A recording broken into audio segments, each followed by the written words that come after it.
ഞങ്ങളുടെ നാട്ടിലൊക്കെ ഈ താറാവിനെ വിളിക്കുമ്പോൾ വിളിച്ച് കേട്ടിട്ടുണ്ട്. പക്ഷേ ഈ സഭയിൽ നടക്കത്തില്ല. ഈ സഭയുടെ കുപ്പായം ഇട്ട് ഈ സഭയുടെ ലിറ്റർജി ആണെന്ന് പറഞ്ഞിട്ട് വേറൊരു സ്ഥലത്ത് പോയിട്ട് ഈ വൃത്തികേട് കൂടുതൽ നിൽക്കേണ്ട കാര്യമില്ല. തിമോത്തി സിനിമ എനിക്ക് ചിലപ്പോൾ പറയാമായിരിക്കാം. നമ്മുടെ സഭയിലാണ്, ഞാൻ കത്തോലിക്ക പള്ളിയിൽ പോയിട്ട് ഇങ്ങനോട് ആര് പറഞ്ഞു കുപ്പായിട്ട് നിൽക്കാനായിട്ട്? അങ്ങനെ തോന്നുന്നുണ്ടെങ്കിൽ, അതാണ് ശരി എന്ന് തോന്നുന്നുണ്ടെങ്കിൽ സഭയുടെ സത്യവിശ്വാസത്തെ നിങ്ങൾ അവിടെ അഴിച്ചു വെച്ചിട്ട് ആ കുപ്പായം സ്വീകരിച്ചിട്ട് അതിനു മുമ്പേ പൊക്കോളുക. ഈ സഭയിൽ നിന്നുകൊണ്ട് ഈ സഭയുടെ വിശ്വാസം എന്ന് പറഞ്ഞ് വിശ്വാസികളെ വഞ്ചിക്കാൻ നിങ്ങളെ ഞങ്ങൾ സമ്മതിക്കുകയില്ല. ഇത് അക്സെപ്റ്റബിൾ അല്ല. പിന്നെ എങ്ങനെ സഭയുടെ സത്യവിശ്വാസം വിശ്വാസി പഠിക്കും? വിശ്വാസിയുടെ മനസ്സിൽ കിടക്കുന്ന മുഴുവനും ഇങ്ങനെ ഒരു കെട്ടുപൊട്ടിക്കുന്ന ദൈവത്തിനെ തപ്പി നടക്കണം അവര്. കുറെ പേർക്ക് അത് കാശ് കിട്ടുന്ന ഒരു സംഭവമായിട്ട് മാറി. ഇത് കണ്ടിട്ട് ബാക്കിയുള്ള മേളിൽ നിൽക്കുന്നവർക്ക് ചിലപ്പോൾ അവർക്ക് മിണ്ടുന്നില്ലായിരിക്കാം. പക്ഷെ ഞങ്ങൾക്ക് വിശ്വാസികൾക്ക് പറയാതിരിക്കാൻ പറ്റത്തില്ല. വെട്ടിപ്പിടിച്ചതൊന്നുമില്ല, കണ്ടവനെ അടിച്ചു മാറ്റിയതൊന്നുമില്ല. ആകെ പാടെയുള്ളത് സത്യവിശ്വാസമാണ് ഇവിടെ ഉള്ളത്. ആ സത്യവിശ്വാസം നശിപ്പിക്കുക എന്ന ഒറ്റ ലക്ഷ്യവുമായിട്ട് ചിലർ ഇറങ്ങിയിട്ടുണ്ട്. അതിന് നമ്പർ 1 ആയിട്ട് നിൽക്കുന്ന നമ്പർ 1 പ്രതിയായിട്ട് ഞാൻ കാണുന്നത് തൂത്തുക്കുടി തിരുമേനിയാണ്. ഇപ്പൊ അദ്ദേഹത്തിന്റെ കൂട്ടുപിടിച്ച് ഈ തിരുമേനി ഇതിന് കൂട്ടുന്നു. ഇവർക്ക് ഇഷ്ടപ്പെട്ടാലും പെട്ടില്ലെങ്കിലും ഇത് ഈ സഭയുടെ ശോഭനമായ കാര്യങ്ങൾക്ക് നല്ലതല്ല.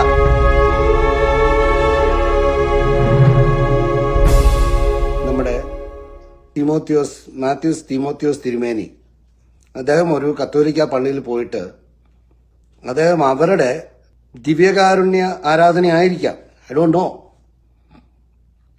അതിനവിടെ പോയി ഇന്ന് എന്തൊക്കെ പ്രസംഗിക്കുകയോ എന്ന് പറഞ്ഞ് എന്നൊക്കെ വിളിച്ചു പറയുകയോ ചെയ്യുന്നു. ഇത് വീഡിയോയിൽ നിന്ന് എല്ലാരും കിട്ടിയിട്ടുണ്ട്. ഇത്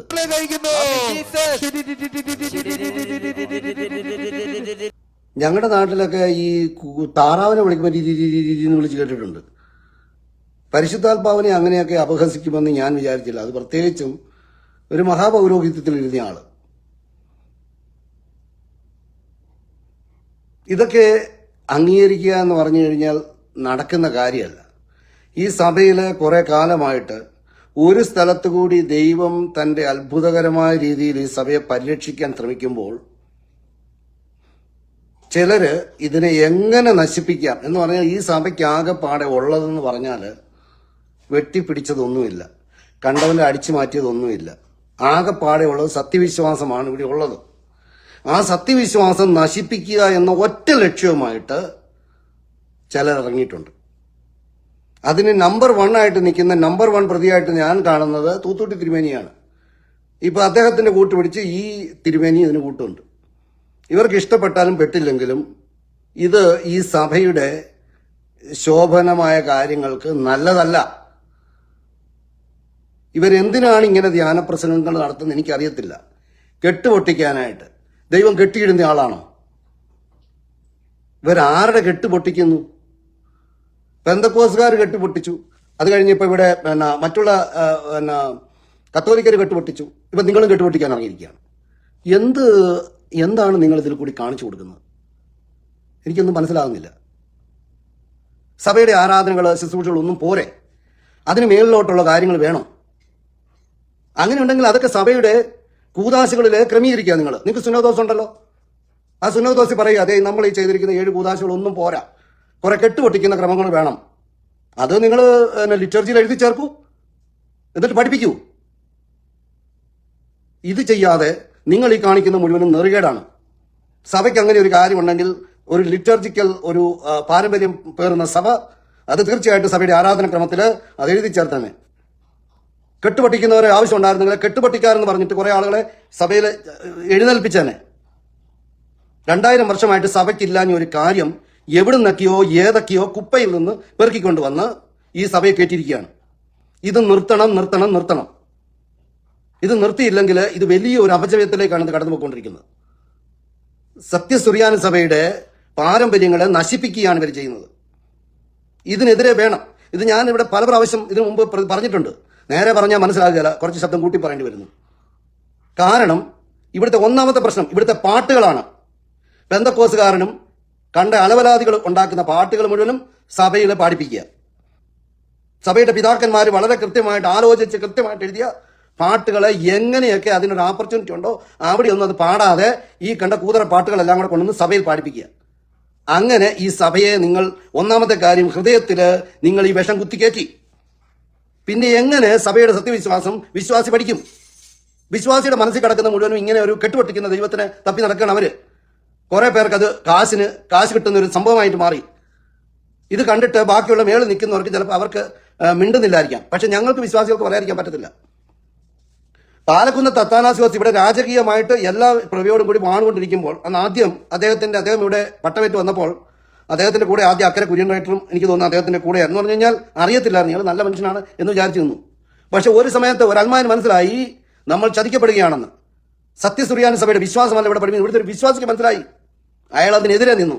അതുകൊണ്ട് ഇന്ന് ഇന്ത്യൻ ഓർത്തഡോക്സ് സഭയാണെങ്കിലും യാക്കോബായ സഭയാണെങ്കിലും ഇന്നിവിടെ നിലനിൽക്കുന്നത് ആ ഒരു അൽമായൻ ചെയ്ത ഒറ്റ കാര്യം കൊണ്ടാണ്. അദ്ദേഹം പത്രോസ് പത്രോസ് ബാബായി വിളിച്ചുകൊണ്ട് വന്നുകൊണ്ട് മാത്രമാണ് ഈ സഭ നമ്മൾ അവിടെ നിന്ന് അല്ലെ നമ്മൾ ഇന്ന് ഈ രണ്ട് സഭയില്ല.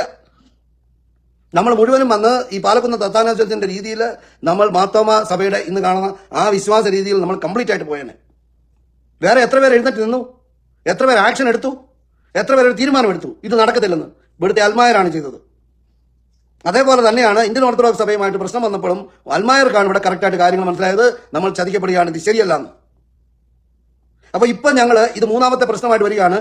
ഈ സഭയുടെ വിശ്വാസ പാരമ്പര്യങ്ങളെ നശിപ്പിക്കുന്ന ഇത്തരം പാട്ടുകളും അതുപോലെ തന്നെ ഇത്തരമുള്ള ഈ പരിപാടികളും സഭയുടെ പുരോഹിതർ ചെയ്യുകയാണെങ്കിൽ അതിനെ പരസ്യമായിട്ട് ചോദ്യം ചെയ്തിരിക്കും. ഇതുകൊണ്ട് തീർച്ചയായിട്ടും ഇതിന് നടപടികൾ ഉണ്ടാകണം. നടപടി ഉണ്ടാകുക എന്ന് പറഞ്ഞു കഴിഞ്ഞാൽ സഭയിലെ ലിറ്റർജിക്കൽ പാരമ്പര്യമുള്ള സഭ എന്ത് പറയും, എന്ത് പ്രാർത്ഥിക്കുമെന്ന് അവരുടെ മെത്രാപ്പൊലീത്തമാര് അച്ഛന്മാർക്ക് കർശനമായ നിർദ്ദേശം കൊടുക്കണം. അതിന് മേലുള്ള പ്രാർത്ഥിക്കാനുള്ളവർക്ക് വേണമെങ്കിൽ സഭ വിട്ടു പോകാം, വേറെ എവിടെയെങ്കിലും പോയി ആരാധിക്കാം.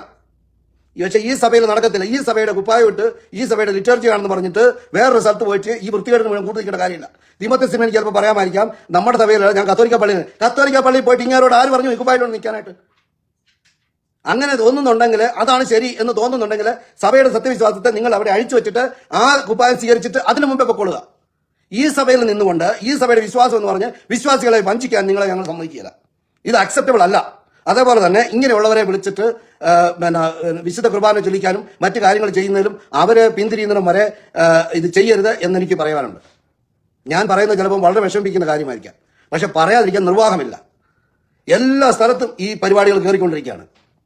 സത്യവിശ്വാസത്തിന് എതിരെ വരുന്ന കാര്യങ്ങൾക്ക് സംസാരിക്കാനായിട്ട് പറ്റുന്നില്ലെങ്കിൽ പിന്നെ എന്തിനാണ് നമ്മൾ ഈ ഒരു വിശ്വാസമായിട്ട് നമ്മൾ ഇരിക്കേണ്ടത്? അതിന്റെ കാര്യമില്ലല്ലോ. അപ്പൊ അതുകൊണ്ട് ഈ കാര്യത്തിൽ സഭയുടെ അധികാരികളിൽ നിന്ന് വ്യക്തമായ തീരുമാനങ്ങൾ ഉണ്ടാകണം.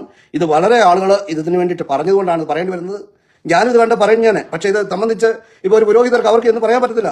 പിന്നെ അവരുടെ പേരിൽ നടപടി വന്ന് അവരെ തടയാൻ വരും. ഈ കുറച്ച് മാഫിയ സംഘങ്ങൾ ഉണ്ടായിരിക്കാം ഇതിനകത്ത് ഇത്തരം പരിപാടികൾക്ക് ലാഭം ഉണ്ടാക്കുന്നവർ. പക്ഷെ അതൊന്നും സഭയുടെ കാര്യമല്ല. അതുകൊണ്ട് സഭ ഇതിൽ കറക്റ്റായിട്ട് തീരുമാനമെടുക്കണം. ഇത് പറയുവാനാണ്. ഇത് വളരെ വിഷമിപ്പിച്ചിട്ടുണ്ടെങ്കിൽ അതിന് ക്ഷമ ചോദിക്കുന്നു. പക്ഷേ പറയാതിരിക്കാൻ നിർവാഹം ഇല്ലാത്തതുകൊണ്ട് മാത്രമാണ് ഇത് പറയുന്നത്. പ്രത്യേകിച്ച് ഇങ്ങനെ ഒരു ദിവസം പറയേണ്ട അല്ലായിരുന്നു എന്ന് ചിലപ്പോൾ തോന്നും. പക്ഷേ സത്യം കാണുന്ന സത്യത്തിന് കൂടെ നിൽക്കുക. അത് കണ്ടിട്ട് പിന്നെ നമ്മൾ അതിനെപ്പറ്റി ബുദ്ധിമുട്ടിയിട്ട് കാര്യമില്ല. സഭയുടെ ഒരു വിശ്വാസം, അതായത് സഭയുടെ ആരാധനാക്രമങ്ങളിൽ അതിൽ വന്നു പോയിരിക്കുന്ന അപജയങ്ങൾ മാറ്റണമെന്ന് പറഞ്ഞാൽ അതിനാർക്കും നേരെയില്ല. ബൈബിൾ പുതിയതായിട്ട് പ്രിന്റ് ചെയ്ത് കൊടുക്കണം അതിനാർക്കും നേരെയില്ല. ഇവരാരും കാണുന്നില്ല, ചെവിക്ക് തീയെ ഒരുക്കി ഒഴിച്ചുകൊണ്ടിരിക്കുകയാണ്.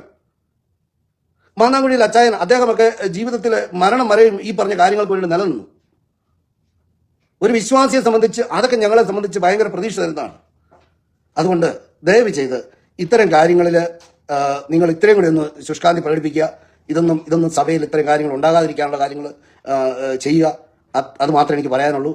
ആളുകളെ വിഷമിപ്പിച്ചെങ്കിൽ ക്ഷമിക്കുക, പറയിപ്പിക്കാതിരിക്കാനായിട്ട് ശ്രമിക്കുക ദയവ് ചെയ്തിട്ട്.